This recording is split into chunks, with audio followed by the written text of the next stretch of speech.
Muy buenas tardes y bienvenidos a un nuevo café virtual de Sociedad Civil Catalana. Para un periodista es un placer entrevistar a alguien con la calidad intelectual y humana de nuestro invitado de hoy. Alguien que además es un referente indiscutible en el pensamiento de la izquierda de nuestro país. Félix Ovejero, muy buenas tardes, ¿cómo estás? Bien, bien, aquí entretenido entre mis cosas, pero bien, sí. Muy bien. Félix Ovejero, hago un pequeño repaso de algunas características tuyas. Es doctor en Ciencias Económicas en la Universidad de Barcelona. Allí das clase de metodología de las ciencias sociales, de filosofía política. Sí, Has escrito durante mucho tiempo de cuestiones fundamentales de la política como democracia, el futuro de la izquierda, socialismo, nacionalismo. Has escrito en prensa escrita, ensayos en revistas especializadas, académicas, fuiste columnista en el diario El País, ahora lo eres en El Mundo, pero también escribes en revistas como Claves de Razón Práctica, en revista de libros. También has hecho una serie de obras muy conocidas, ensayos, libros como por ejemplo Contra Cromañón, en 3 volúmenes, Proceso abierto, el socialismo después del socialismo o últimamente La deriva reaccionaria de la izquierda. Y hoy queremos hablar contigo, comentar de tu último libro, que es este, Sobrevivir al naufragio, el sentido de la política, el libro que salió editado justo antes de la pandemia, en el mes de febrero de este año. sí, sí. Y el naufragio es, Félix, nuestra democracia deliberativa, como tú tratas de indagar en ello. Bueno, yo creo que es un libro fantástico, un libro que realmente si alguien interesado en poner la temperatura a nuestras democracias y ver cuáles son sus disfunciones y sus problemas, no va a encontrar nada tan exhaustivo. Es un libro denso, en el buen sentido de la palabra, como corresponde a tu forma de escribir, con mucho contenido. Y no sé si me vas a permitir que te haga una alusión al tono del libro. Tú Estupendo. eres cinéfilo, y que pues haces citas por ejemplo, de Truffaut o de Woody Allen en la obra. A mí la sensación que me ha dado un poquito y ha sido la que tuve, por ejemplo, cuando vi películas de westerns crepusculares como Grupo Salvaje. La idea está, y yo creo que va muy bien realmente con la materia que tratas, de que el tema es suficientemente grave y hay un tono así crepuscular que hace que en el fondo te sientas muy acompañado, realmente, ¿no? La sensación de que si tú compartes intuitivamente, porque no lo has elaborado como lo elaboras tú, evidentemente, pues estos diagnósticos hace que tengas la sensación de que hay alguien ahí que piensa como tú y eso se agradece. Eh, para entrar en materia, porque tenemos muchas cosas de las que hablar y no demasiado tiempo y me gustaría pues, poder preguntarte el máximo de cosas. Eh, Hablas, por ejemplo, del conocimiento. El conocimiento es una cosa muy importante en la obra, porque, en fin, la democracia deliberativa, la democracia como debería ser, una democracia que produzca leyes justas, que produzca leyes después de un proceso de deliberación real en la sociedad, debería basarse en el conocimiento objetivo, en el conocimiento con vocación científica. Sin embargo, hay una serie de problemas ya desde esa perspectiva inicial. Es nuestra dificultad para conocer y para querer conocer. Hay un montón de cosas a las que tú aludes que son muy interesantes en relación podemos decir, fallos en nuestra forma de conocer o trampas que nos hacemos a nosotros mismos, ¿no? Y, por ejemplo, para empezar con una de ellas, hablas de que estamos en una época oscurantista y lo aludes a la idea de que las ideologías se han convertido en una especie de barrera que hacen que rechacemos el conocimiento. Y creo que en la etiqueta que utilizas de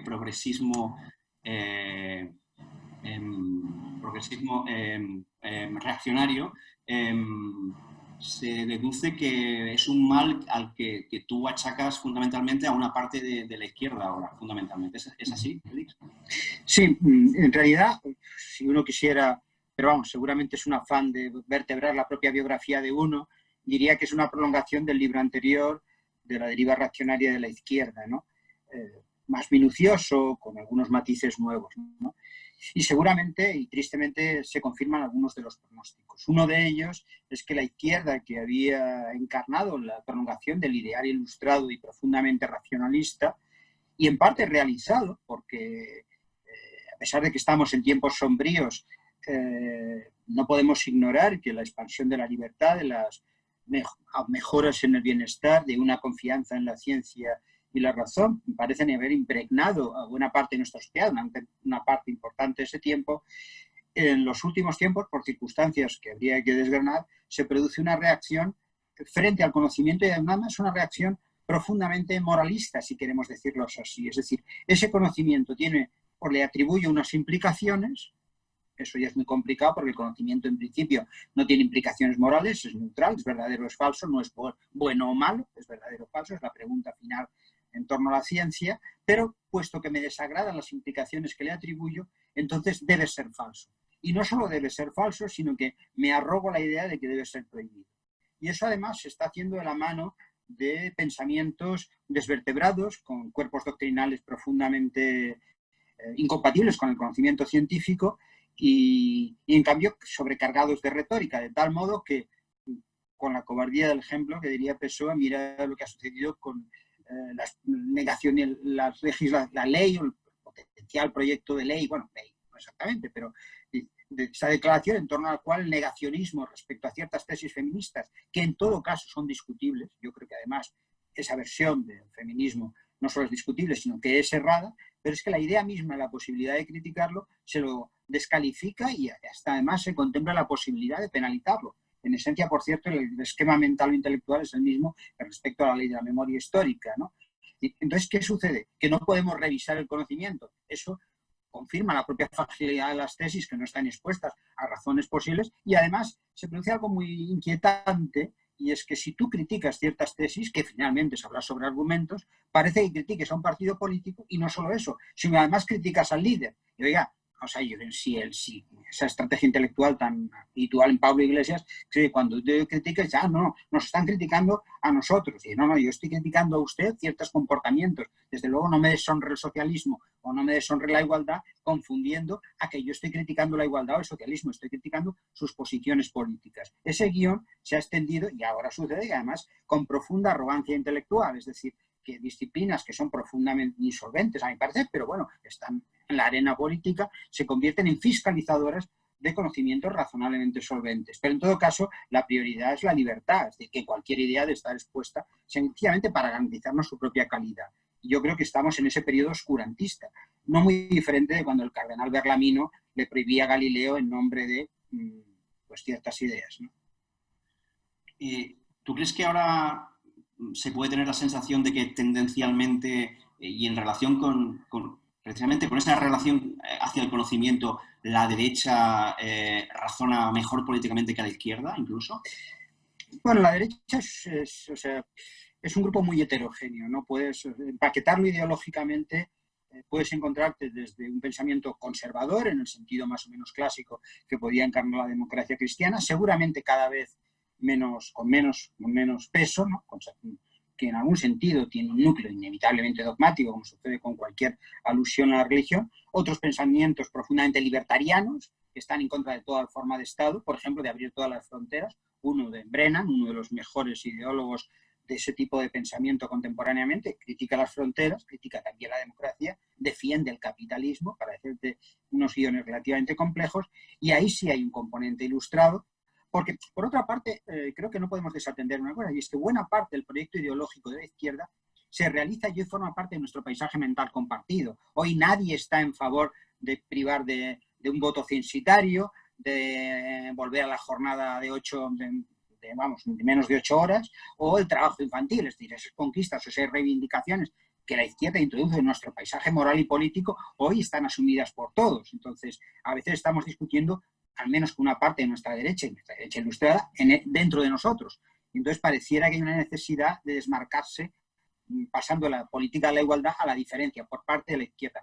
Pero por otra parte la derecha ahí no ha tenido nunca problemas para seguirlo, porque sencillamente hay cierto desapego moral asociado a las versiones más liberales. Y dicen, bueno, me da lo mismo lo cultural, no hay ningún afán moralizador que sí había tenido la izquierda. Entonces, una parte de la derecha, pues en cuestiones estéticas o en consideraciones sobre, no hay que cada uno viva como le dé la gana. Ese principio es muy nuclear a cierta tradición liberal libertariana, ¿no? Que cada uno haga de su capa un sayo. Entonces, yo creo que hay una parte de la derecha que lo incorpora, y lo penoso es que la izquierda está desprendiéndose de ese terreno común que había cimentado, que había proporcionado un sustrato en donde todos podíamos entendernos, porque el paisaje axiomático, por así decirlo, era compartido, ¿no? Por supuesto, luego hay una derecha nacionalista, cerril, que apela a la tradición, la herencia o la identidad, pero yo creo que esa residual, o bien se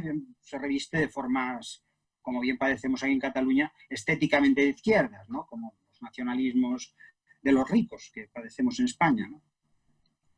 Me ha llamado mucho la atención que hablas del tema de la causalidad. Cómo se atribuye alegremente unas relaciones causales a las cosas en nuestra forma cotidiana de pensar y de pensar en política, ¿no?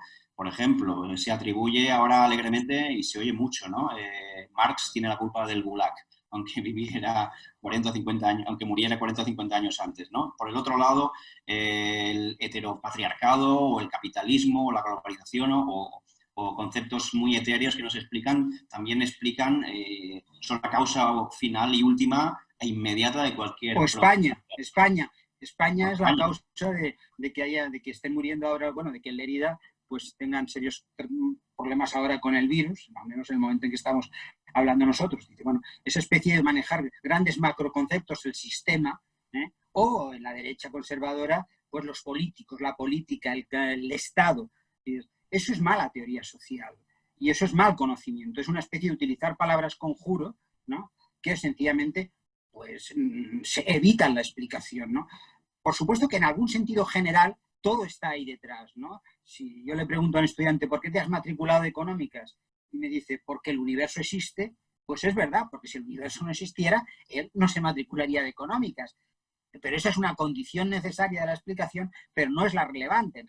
Lo relevante en realidad es aquella que yo contextualmente ignoro, ¿no? Filosofía de la ciencia se dice que hay un conjunto de condiciones, cada una de ellas necesarias y conjuntamente suficientes. Pues que el chico ha nacido en Barcelona, que tal y que cual, y esas concurren en el acto. Entonces, en realidad, cuando nosotros hacemos buena teoría social, lo que hacemos es desentrañar el mecanismo, la caja, abrimos la cajita que nos lleva y dice, por ejemplo, pues qué sé yo, ¿qué relación tiene la escuela? ¿Por qué se produce una caída en la calidad de la enseñanza cuando las mujeres se incorporan al mercado de trabajo en Estados Unidos? Esto es chocante, pero hay una relación. Dice, ahora tira del hilo causal. Pues el hilo causal es que durante, bueno, hasta vamos por estirar esa explicación, pero para ejemplificar lo que trato de mostrar, pues el hilo causal es sencillamente que durante mucho tiempo las únicas mujeres que trabajaban, las que tenían más talento, estaban en el mercado de trabajo en la única cosa que podían hacer, que era la enseñanza. En el momento que pueden trabajar en cualquier trabajo, pues la tontería se redistribuye socialmente en todos los oficios y las mujeres con talento pueden ir a otros sitios y muchas de ellas pues ya no se dedican a la enseñanza, ¿no? Pero eso es una explicación, es seguir el hilo de las consecuencias causales, los mecanismos.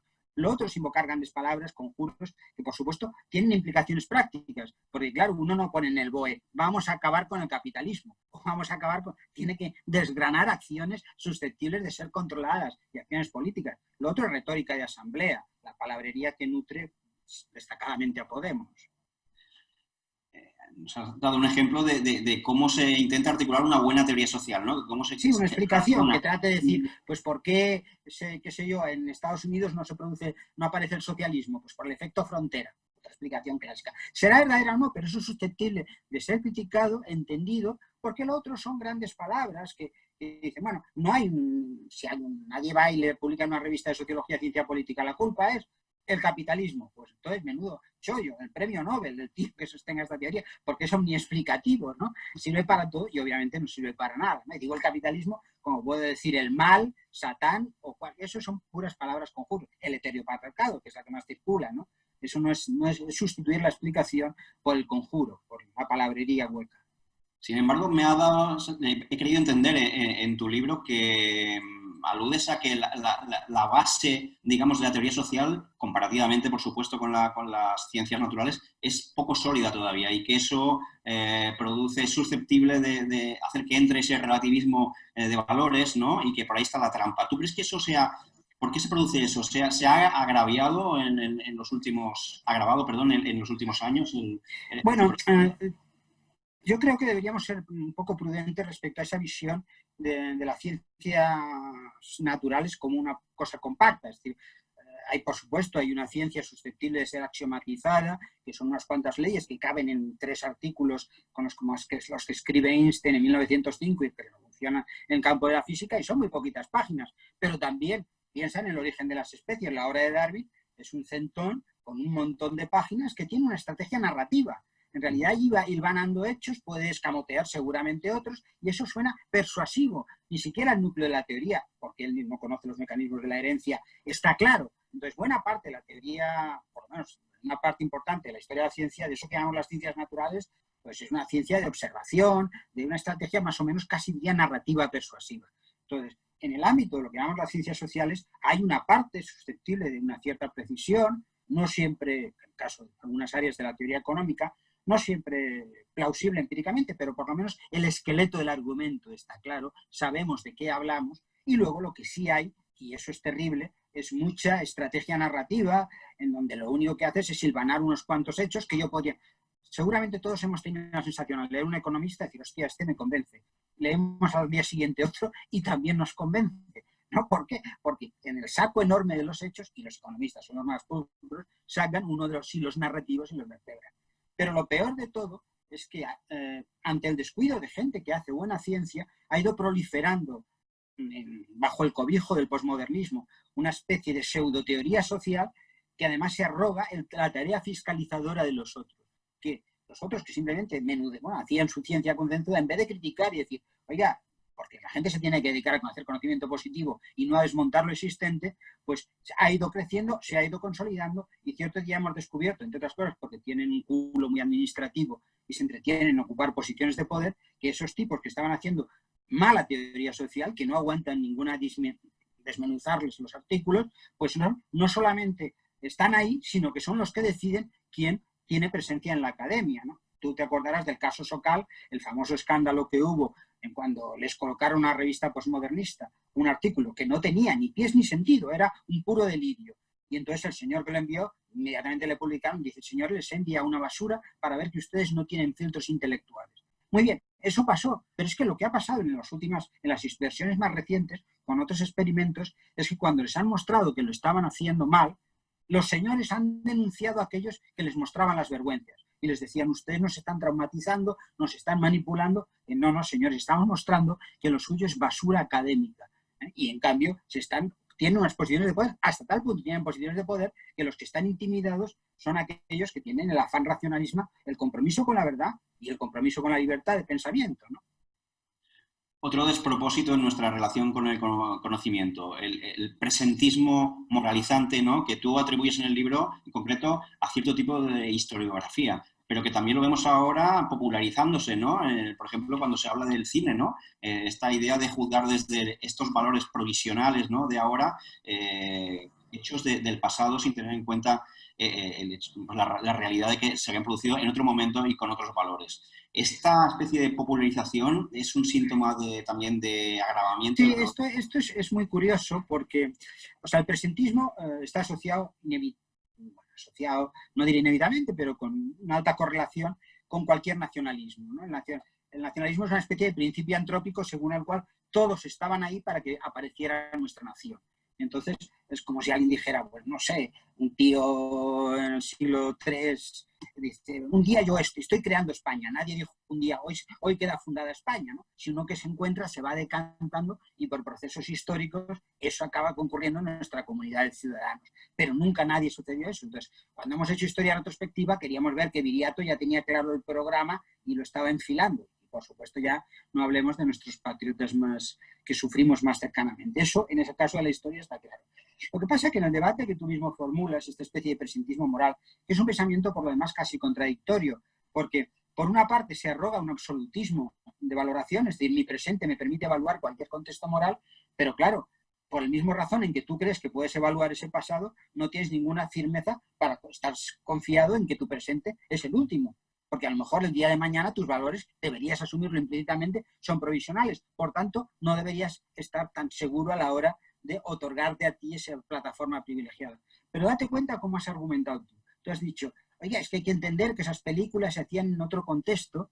Oiga, es que no tenemos que disculparnos de sostener cualquier idea. Es que el problema no es que estemos reflejando una película de romanos en donde no va a aparecer un emperador negro, ¿no? Imagino que pues no, era posible, ¿no? Pero vamos, no solo es eso. No importa tampoco los valores en los cuales se gestó la película, cuando se filmó y cuando... Es que da lo mismo, es que al final va a resultar que el acto más revolucionario es hacer una película racista, porque es simplemente el derecho a decir lo que me dé la gana, no me tengo que disculpar. Y ya ese mismo contexto que estamos creando en donde decir, oiga, entiéndame, no me tengo que entender. Usted defiende una idea, la criticará, y yo criticaré esa película por racista, por lo que sea. Pero, por favor, no me escriba el guión de lo que tengo que decir.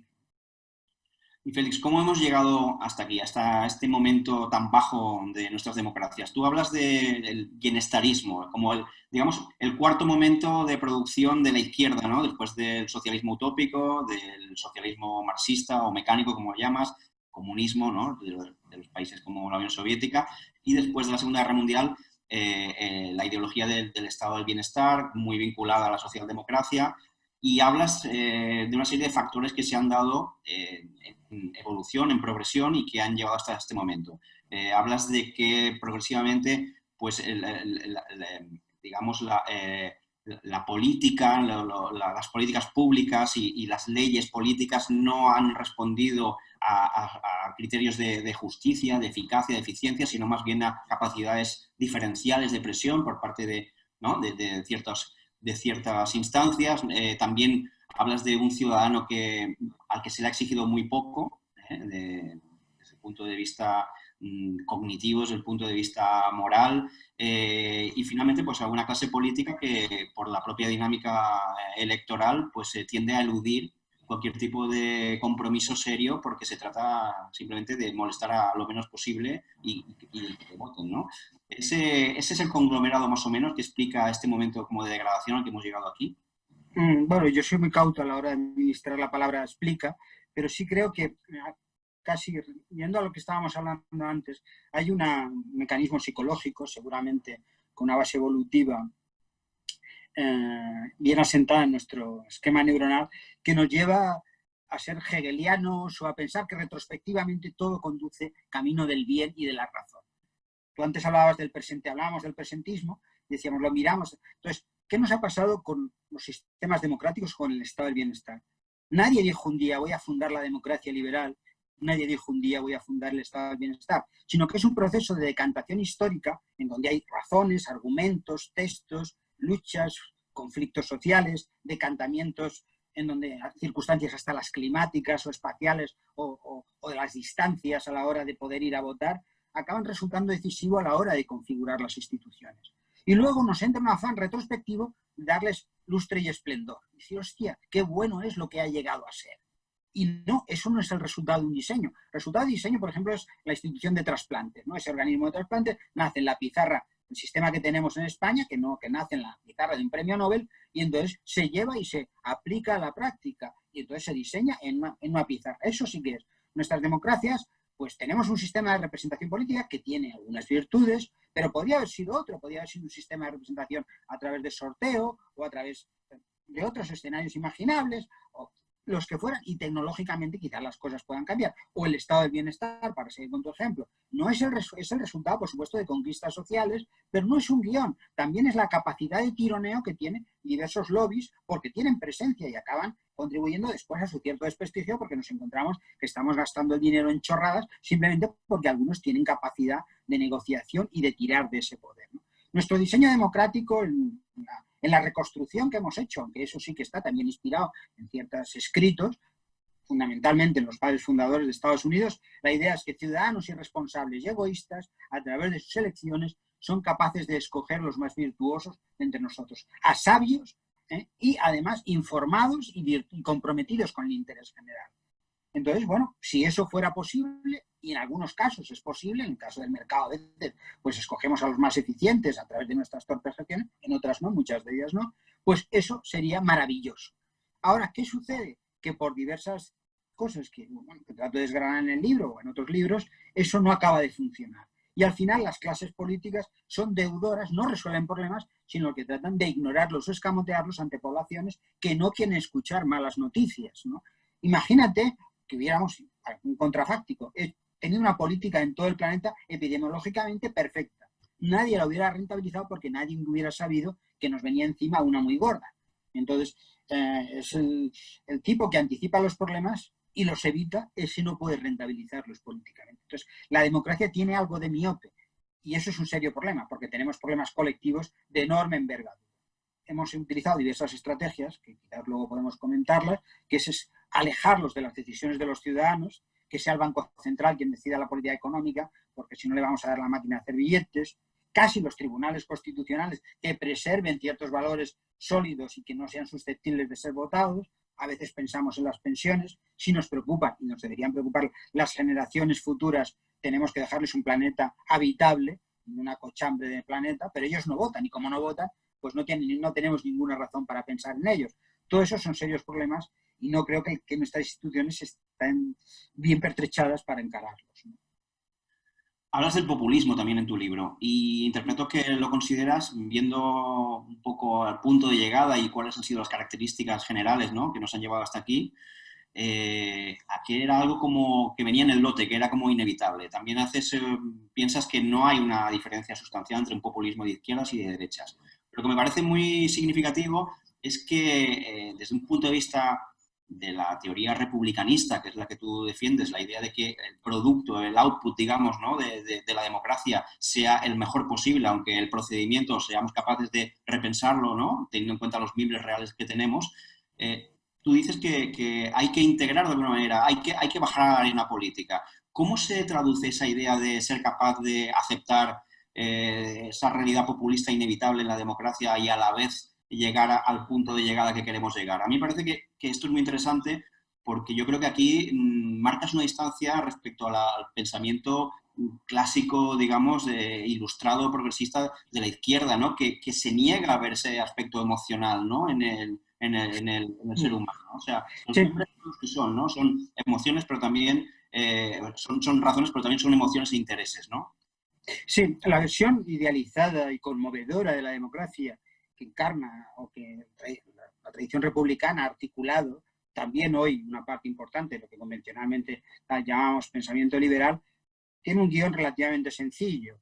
Es decir, nosotros nos interesan leyes que nos aseguren la libertad. ¿Cuáles son las leyes que nos aseguren la libertad? Pues aquellas que son finalmente las leyes justas. ¿Cómo determinamos las leyes justas? Cuando en las decisiones que se han basado esas leyes son el resultado de atender a los argumentos y los intereses de todos, ponderados por criterios de racionalidad, imparcialidad y bienestar común. Todos hemos argumentado, hemos expuesto nuestros argumentos y finalmente la ley traduce esto.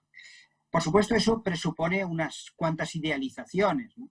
Para empezar, una presunta igualdad de poder, y es evidente que a pesar de que todos tenemos una igualdad de voto, pues un rico puede contribuir a conformar la agenda política más que alguien que no tiene aldabas a la hora de hacer transmitir al conjunto de la población sus problemas. Pero hay otros, y es que el material, somos un amasijo de mimbres de distinta naturaleza y no todos no somos santos y buenos, ¿no?, sino que hay intereses, hay emociones y eso enturbia en el juicio.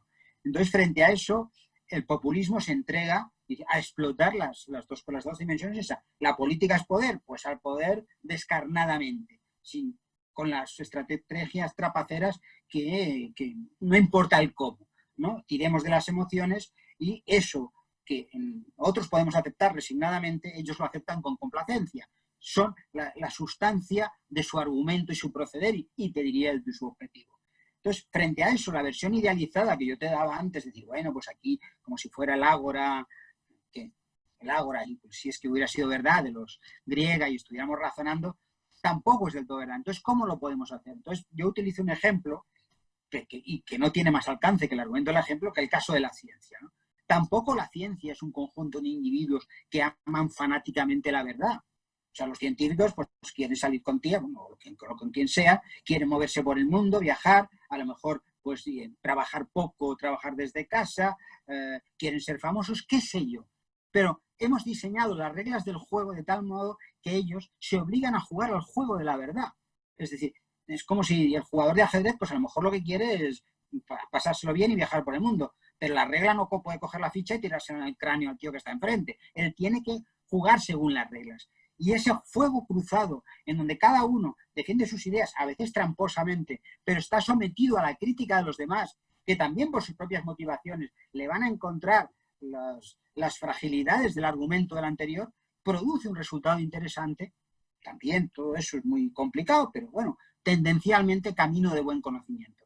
Pues tenemos que pensar en diseñar las instituciones incluso para un pueblo de demonios, para decirlo con la frase de Kant y el título de otro libro mío, ¿no? Es decir, diseñarlo de tal modo que incluso con disposiciones no ampliamente generosas, no incondicionalmente altruista, produzca un resultado que nos interesa. En el libro cuento, y lo he contado muchas veces, el ejemplo de repartir un pastel, ¿no? No lo recuerdo. Queremos repartir un pastel en trozos iguales, nos parece que la igualdad es bueno, pero a lo mejor todos somos unos miserables egoístas y no podemos fiarnos unos de otros, ¿no? Porque cada uno va a ir y se lo va a coger. Y de poco sirve decir ser buenos y pensar en los demás. Pues diseñamos una regla de juego, ¿no? Que es que el que corta los trozos se va a quedar el último a coger. Entonces, a pesar de que, precisamente porque va a ser egoísta y va a pensar que cada uno va a intentar coger el trozo más grande, pues él los va a diseñar y los va a cortar milimétricamente. Hemos conseguido el objetivo de repartir igualitariamente con malos mimbres, con disposiciones egoístas, pero con las buenas reglas, que es esta que se nos ocurrió, del que parte es el último. Bueno, pues ese es un reto que por supuesto requiere una investigación detallada en la que yo sé algo, pero hay gente más competente y que se ocupa de estas cosas, claro. O sea, hay reglas de elección, ¿no? Pero bueno, eso es otra cosa. En teoría la elección se ha estudiado mucho. ¿Sí?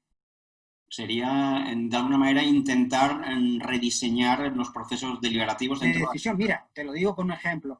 Claro, eso es una de las muchas reglas que tiene la teoría de decisión, pero si esto en principio en contextos limitados, pero se pueden hacer más ampliamente. Si cada propuesta que tú haces tú tienes la posibilidad de hacer una propuesta y de votar en contra de otra, ¿no? En una pequeña comunidad, pero bueno, pues entonces el tipo que haga las propuestas va a tratar de capturar los intereses de todos, porque si no, siempre alguno podrá bloquear las suyas. Entonces, no tendrá mayorías explotadoras o consideraciones de ese orden, ¿no? Esta es una regla de teoría de la decisión que tiene muchos años y que trata de que nadie quede excluido, ¿no? Pero piensa en las reglas electorales. ¿Cómo podemos pensar en un sistema como tenemos nuestra toma de decisiones entre unos tipos votando desde determinadas autonomías despreocupados del interés general?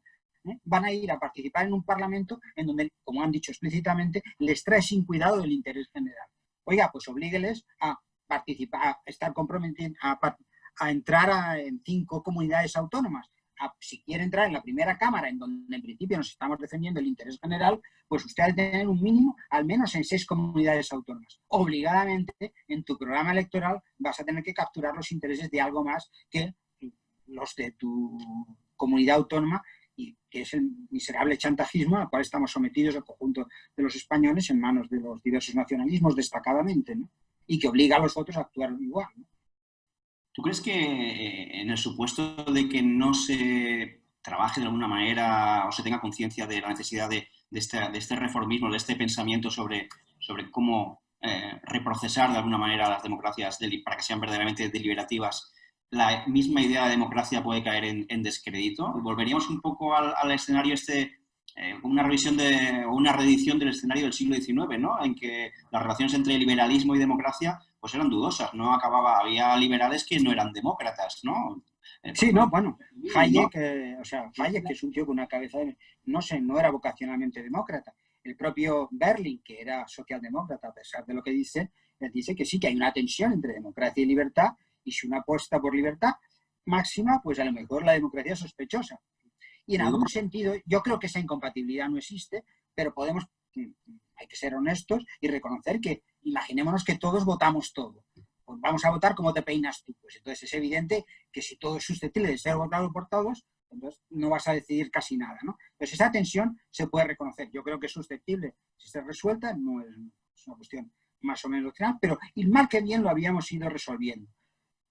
pero yo creo que en virtud de ciertos mecanismos de perversión, de la propia patologías de origen de la democracia, si uno juega con votantes que están infantilizados, que priorizan el presente sobre el futuro, que trabajan con información fragmentaria, y hasta ahora habíamos creído que a pesar de esos materiales el resultado podía ser interesante y preservar las cosas que nos preocupaban. La democracia lo que tiene que conciliar es un sistema de toma de decisiones colectivas, preservando ámbitos de libertad como un tipo de restricción y con unos principios que encarne, que es la igualdad de influencia política, eso que mal que bien queda capturado por una igualdad de voto de cada ser humano, ¿no? Cada uno tiene igualdad de voto. Esa es la terrible tensión.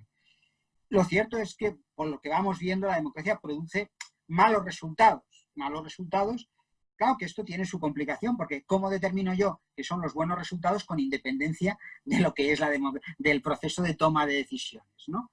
No hay una manera, de mi modo, que no hay modo de conocer la verdad por detrás del método científico, eso es el método científico, pero bueno, de los procesos de conocimiento no hay un modo de conocerlos. Bueno, pero bueno, sí que sabemos que hay resultados. La paradoja de Juncker, que sabemos qué hay que hacer, pero no sabemos cómo hacerlo si queremos ganar las elecciones. Y ese es un problema. Y es un problema que no podemos escamotear. Esa estrategia infantil de creer que todo es compatible. ¿Tal? A lo mejor, si los problemas se agravan, pues hay que optar por soluciones autoritarias. A veces las soluciones autoritarias son mejores para ciertas cosas. Un ejército que tiene que ocupar algo no va a votar en la toma de decisiones. Hay alguien que manda y se coordinan como un organismo único. Eso es un problema. Lo que pasa es que los problemas de autogobierno colectivo y de una sociedad a lo mejor tiene derecho a suicidarse. Yo creo que lo tiene, ¿no? Pero son retos que al menos no hay que escamotearlos. Pero sí hay un componente suicida en las democracias, que lo han mencionado muchas gentes, ¿no? Desde un autor reciente, pero vamos, caramba, bueno, un argentino que es maestro mío, bueno, no, ya me saldrá el nombre, ¿no? El de democracia, instituciones suicidas, ¿no? Para los amigos que se ocupan de eso, Ernesto Garzón Valdez, claro, por supuesto, él escribió un libro maravilloso, Instituciones suicidas, en donde hablaba de las tentaciones suicidas de la democracia y la necesidad de evitarlas, de que una democracia se embride. Pero en general, la estrategia de embridamiento es más afuera de la democracia. Los tribunales constitucionales cumplen esa función. Los bancos, ¿por qué? Porque dicen, sobre esto no se puede votar, ¿no? Porque una sociedad puede, por ejemplo, decidir que una mayoría circunstancial acalla a la minoría, ¿no? Y esos son retos que hay que encarar, ¿sí? Dos últimas preguntas, Félix. Hablas de la renta básica universal, aunque no lo tratas en concreto, pero sí la citas en un momento dado. Tú la defiendes. Desde el punto de vista del ideal republicanista, es fácil de entender que es una política pública perfectamente compatible con el ideal, porque bueno, el ideal de libertad como no dominación, si una persona consigue pues, una cierta tranquilidad económica, es mucho más, digamos, mucho más invulnerable a la dominación y a situaciones que le cuarten esa libertad. Exactamente, sí. De una manera exigente. Pero me gustaría que me hicieras la defensa económica, porque, como sabes, hay muchas críticas desde ciertos economistas sobre la facticidad, sobre que sea factible, ¿no? La renta básica universal, que sea aplicable y que no tenga unos efectos perversos, digamos, económicos. Bueno,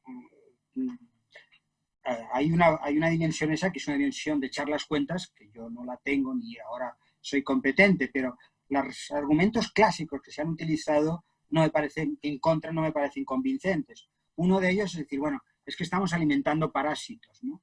Y dices, bueno, señores, nosotros que hemos venido al mundo en Occidente, llegamos al planeta Tierra disfrutando de un montón de recursos que son el resultado de generaciones anteriores.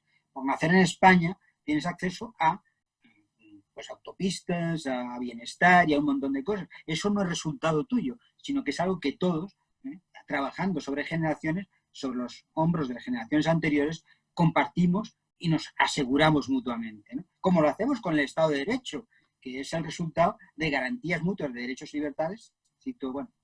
Citando a Marx, el manifiesto comunista, dice, una sociedad libre es cuando los derechos de los otros es un objetivo también mío, ¿no? De compartidos.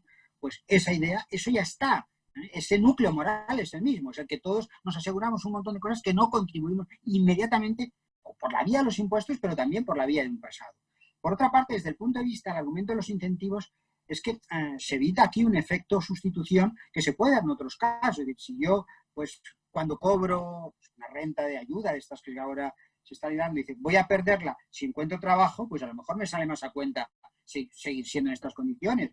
No, no, usted aquí no deja de cobrar la renta básica. Entonces, si usted tiene interés en trabajar, y lo tiene porque va a ganar más, es decir, el mismo interés que hasta ahora ha tenido, pues eso no le impide cobrar otras rentas, ¿no? Simplifica más los costes administrativos, no es aquello de estar vigilando a cada ciudadano a ver si cumple cada uno de los requisitos, y además ese cierto estigma de decir, este es un pringao que está cobrando porque es un tal o sin cual, no, es que cobras en tanto que eres un ciudadano. Entonces esas condiciones se le dan a cualquiera.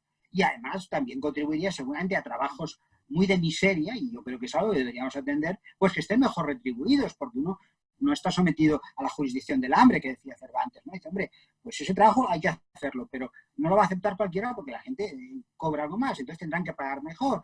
Y en cambio otros que son más autorrealizadores, si quieres decirlo así, como lo que yo puedo hacer, puesto que tiene una retribución propia, pues es un motivo para hacerlo. No creo que los argumentos convencionales sean, luego habrá que echar las cuentas, ¿no? Pero hay que tener en cuenta que también disminuirían muchos costes de administración y de tutelaje, y además, bueno, se parece mucho a la conquista de los derechos del voto, ¿no?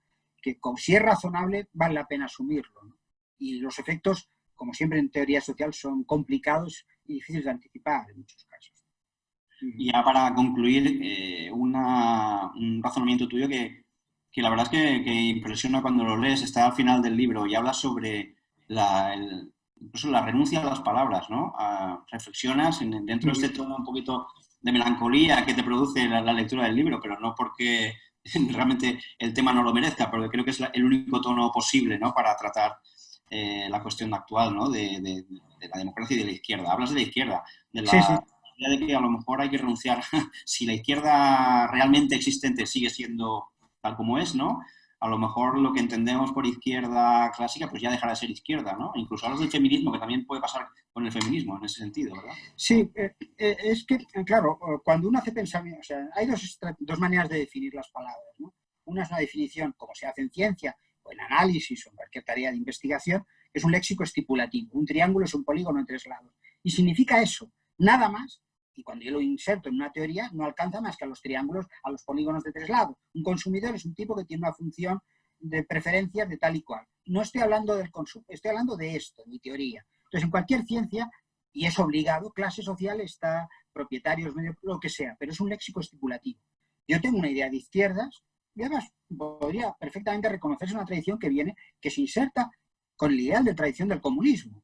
Comunismo, para hacer la formulación más extrema, es un ideal de libertad, es un ideal aristotélico en donde según el cual, te lo formula la versión que tenía en la cabeza Marx, y hasta si tú te lees El Estado y la Revolución de Lenin, que acaba siendo un dictador siniestro, sin embargo es una idea, quiere acabar con el Estado en aras de una democracia de todos y prácticamente el mínimo Estado, que dirían los libertarianos, ¿no? Entonces su ideal, el ideal que está en los viejos socialistas, es que la aspiración aristotélica de que el ser humano se ha de autorrealizar y hemos de crear las condiciones para que todas sus potencialidades y capacidades se desarrollen, no para los hombres libres, que diría Aristóteles, sino para cualquiera, y junto al diagnóstico empírico de que eso era imposible en el capitalismo, porque el individuo vive sometido a decisiones de los demás, alienado, en fin, una serie de teorías, unas se sostienen, otras no, y en todo caso ese diagnóstico habría que revisarlo, el diagnóstico empírico, de que esa posibilidad de realización de capacidades y despliegue, una ideología, digámoslo así, laxamente humanista. Ese es el ideal. Yo lo estipulo y ahora bien, lo que sucede es que empíricamente el comunismo ha sido lo que es y ha acabado en dictadura siniestra. Luego hay cosas paradójicas, ¿no? Que es el caso de China, porque pues, China es comunista. Dicen, no, es porque sí, hombre, pues si el 80% de las empresas son propiedad privada.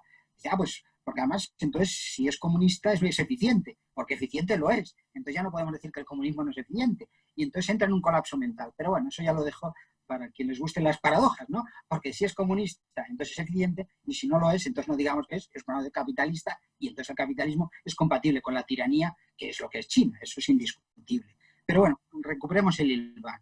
Entonces, ¿qué es lo que sucede? Que es ideal, quizá porque la materialización, por el diseño institucional, por las torpezas, porque a lo mejor empíricamente no hay una tecnología, un conocimiento, porque a lo mejor no habían llegado los ordenadores, que parece una tontería, pero uno de los problemas serios que tienen mercados, que tienen el socialismo, es coordinar informativamente muchos flujos, y ahora quizá se podría hacer, no lo sé, ahora no me interesa eso. El caso es que eso, hoy la palabra comunismo significa pues, unas sociedades totalitarias, doctrinarias, dogmáticas, y con ausencia de valores que nos importan, que poco tienen que ver con el ideal originario.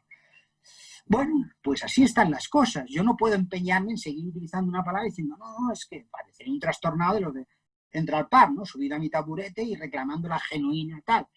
Yo me consuelo diciendo, y no me conmueve, pero me consuele que esos ideales de la izquierda, del socialismo, se han realizado importante, la democracia, esas conquistas, las que hablamos, ese proyecto era el proyecto de la izquierda y se ha incorporado. El libro de Pinkerton, La Ilustración, es la realización de proyectos que al principio solamente algunos que considerábamos fanáticos, eran los ilustrados, y luego los hemos ido compartiendo y se ha impregnado en nuestra sociedad. Y precisamente cuando yo digo que esa izquierda, que yo califico de reaccionaria, está traicionando esto, no digo por enara de que está traicionando y entonces esos son los genuinos valores, es que está traicionando las condiciones de la libertad y está volviéndose pues como lo más reaccionario, lo que era el pensamiento genuinamente reaccionario del siglo XIX, el que reacciona contra la Ilustración, busca la identidad, que habla de una sexualidad parecida a las monjas ursulinas, en donde las mujeres tienen que ser tuteladas y están bajo el peligro. Pues eso es algo profundamente reaccionario que había defendido, bueno, pues que admitan su genealogía. Pero en todo caso, lo que uno puede reconocer es que ese ideario es interesante, y en todo caso las vueltas que teníamos que ver es cómo se institucionaliza y cómo se materializa. Ahora bien, uno puede estar luchando contra el uso común de las palabras. No hay nada más democrático que el lenguaje. El uso y el vulgo, que decía Cervantes, ¿no? Ese es el dueño de las palabras, el pueblo. Y si el pueblo asume ya que eso es eso, pues abandonemos las palabras, pero retengamos los conceptos y tengamos que buscar unas nuevas palabras para designarlos, ¿no? Quizá tengamos que buscar unas nuevas palabras para designarlos. Bueno, digo yo. Dirá. Félix Ovejero, muchísimas gracias por No estar a ti, aquí. Fran. No, al contrario. Y la lectura muy atenta, ¿eh? Queda Pues, fatal citar a un entrevistador, pero es una lectura muy atenta. Muchas gracias. Pues Sobrevivir al naufragio, el sentido de la política, en la editorial Página Indómita, que está editando cosas fantásticas, y entre ellos tu libro. Lo hacen. Y realmente una lectura muy, muy recomendable para todo aquel que quiera profundizar en cómo funcionan y cuáles son, digamos, las carencias, ¿no?, de nuestra democracia hoy y cómo se podrían abrir vías para intentar solucionarlo. Félix, muchísimas gracias y no a ti, Fran. tenernos aquí con frecuencia más adelante. Cuando Un quieras. abrazo. Buen verano. Igualmente. Chao. Chao.